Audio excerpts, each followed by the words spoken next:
lot of news. This man grew up in a poor family.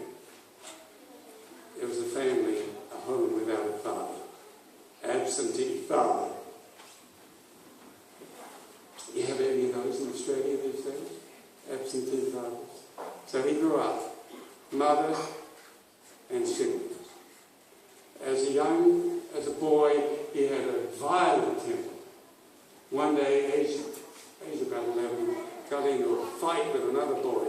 He pulled out a knife and stabbed him in the stomach. Could have been the end of his life. He could have, had a life just full of wretchedness, detention homes and prison and so on. But fortunately, when he stabbed this boy in the stomach, the blade hit the buckle of the fellow's belt and the knife bent. So he was not hurt. He was a poor student, and after this incident, he decided to make some changes. His mother, who had a hard life, Seventh-day Adventist, going to church every week, encouraged him and the other boys to read 2 books a week, write a report. Well, long story short, eventually he goes to Yale University, one of the Ivy League universities, great university. He graduates from medicine. He goes on and on and on. Today he is the director of neurosurgery at Johns Hopkins Hospital, which is a famous hospital. He has performed very difficult surgery, separating Siamese twins, joining them, and so on.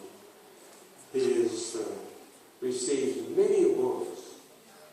He has received the highest civilian award that can be bestowed on an American, the Presidential Medal of Freedom. This is Dr. Ben Carson. So he is a well-known figure. Suddenly, his name is being talked about in a most surprising context. You may have followed the election last November in America, and the Republican Party was beaten up very badly.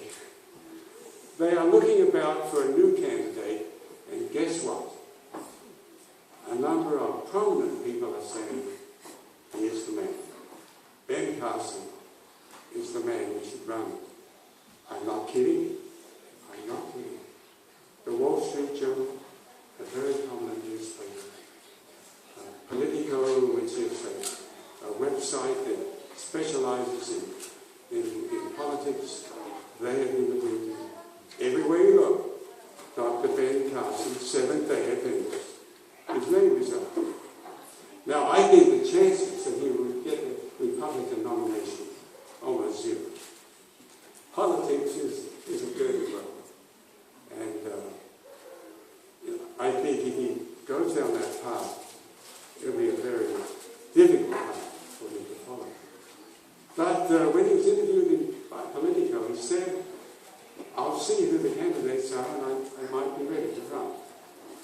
Dr. Ben Carson, Seventh-day Adventist. Now, I happen not to agree with his politics. He's extremely conservative in many positions. But I bring you the example of Ben Carson to show you what can happen with limitless possibility. So the freedom that Jesus offers us is not merely freedom from, but freedom to. The story of Ben Carson is incredible and wonderful. And again, I address young people who are here. Young people, let Jesus be Lord of your life. And the world is yours. It's really, if you decide that you will do nothing to compromise your principles, the world is yours. Limitless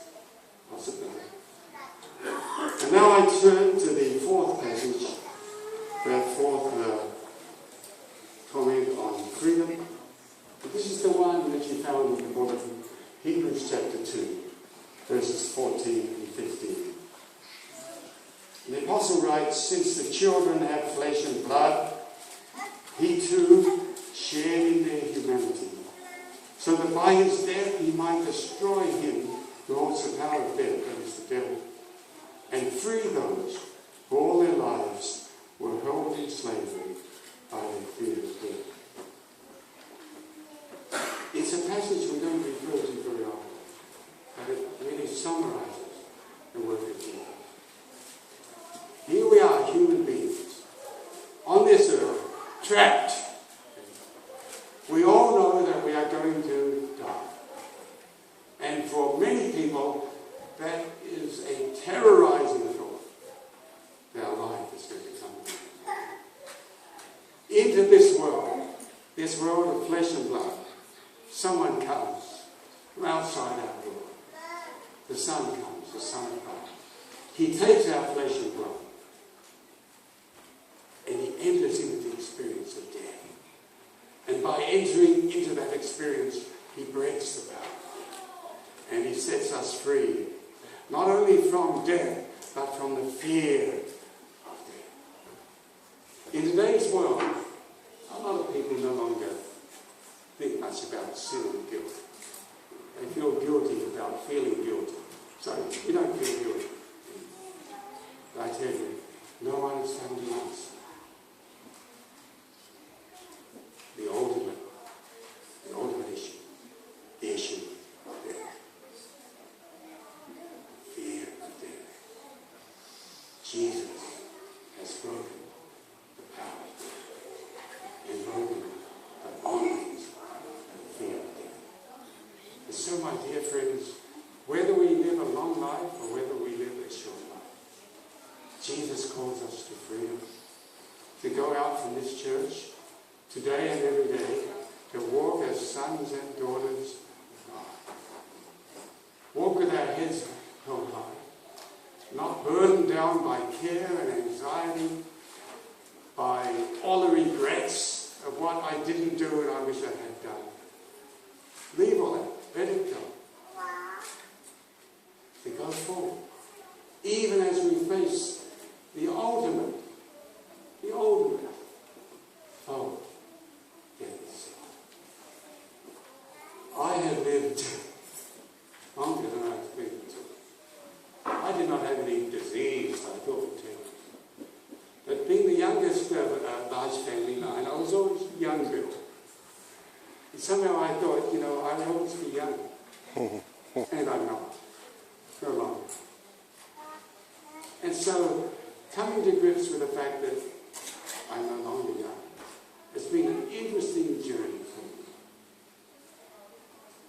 And also, as you get older, you realize it's not all sunset, a golden sunset. When our bodies begin to break down, A couple of years ago, I was in Manila and got accident and broke my ankle, and now I still have to get the pastor's help to negotiate steps, But worse than that, when the mind begins to go, that to me is much worse than anything that can happen in my life. But Jesus, dear friends, assures us freedom. The Son sets you free. You'll be free indeed. That no matter how long we live or how short, no matter what happens to our body or what happens to our mind, He has come to set us free. He is the liberator. Oh, that poet's Swinburne. You were so wrong, buddy. Thou hast conquered, O pale Galilee. The world has grown grey at thy breath. Did he ever get it wrong? No. You have conquered, O strong Galilee. The world has grown bright. So, dear friends, go in the freedom of Jesus. This day,